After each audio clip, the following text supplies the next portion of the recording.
Just say that it was a great experience for us as a family.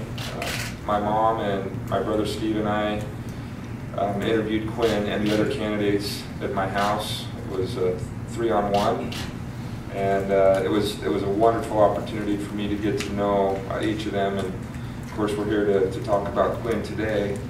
But there were a couple of things that really aligned with Quin and our organizational and family philosophy. For example, we focus a lot in our organization about personal growth and development of our employees.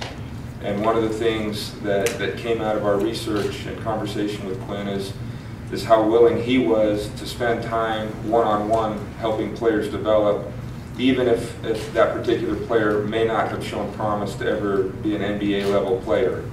And so his willingness to invest at that personal level was very important.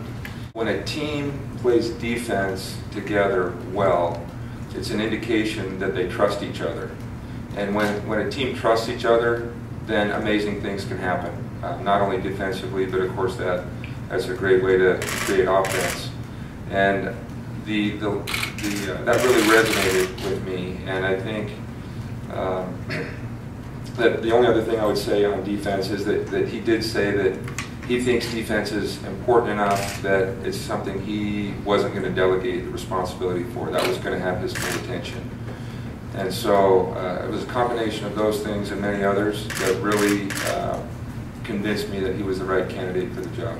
I'd just like to say, as we went through the interview process, how impressed I was with several things. Number one being Quin's humility, another being his intelligence and how well educated he is, not just in the academic world, but in the basketball world. I also was impressed with his desire to be the head coach of the Utah Jazz and lead his team to a championship. So that's what we're looking forward to. No pressure, Quin. But we're grateful you're here. We'd like to welcome Amy and you to Utah and know that you'll find a really good home here. I'm sure you'll be well accepted, your children will like it, and we're just very pleased to have you. We're very blessed to be sitting here today. I think this decision will allow us to move forward in many directions. There are a lot of adjectives that you can quickly ascribe to Quin because of the playing background and the Duke pedigree, the many great coaches that he's coached with. But excuse me for I'll bop around here a little bit relative to sharing some comments and some stories. But one of the things that came out with Quin during the process was how hungry he was to prove himself in the head coaching position again, and having something to prove, having an edge, especially in this market, I think is something that will be appreciated.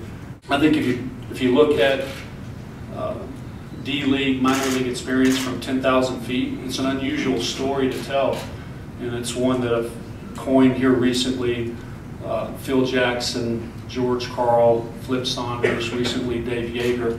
There's some real coaching analytics, if you will, that if you have very successful minor league coaching experience, it can set you up for a strong platform to work on if you're able to get to the NBA as a head coach.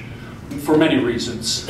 You're at one point in time in the season, you're either coaching the worst team in the league or the best, just because of the nature of the turnover of the roster. You have to coach many players with different talents, and so you have to adjust. And what I found out is, and really what was central to this decision, the head coach in minor leagues is the de facto, at minimum, director of player personnel, and many times really the acting GM. So they have really good experience working in personnel and making those personnel decisions, and that was really key. So as attractive as Quin is in many ways relative to the education and Duke and experience with Coach K and Ettore Messina and Cheska Moscow and Greg Popovich and R.C. Buford in San Antonio, I know it sounds simple, but maybe the most humbling experience in his career was the best one and really central to our decision.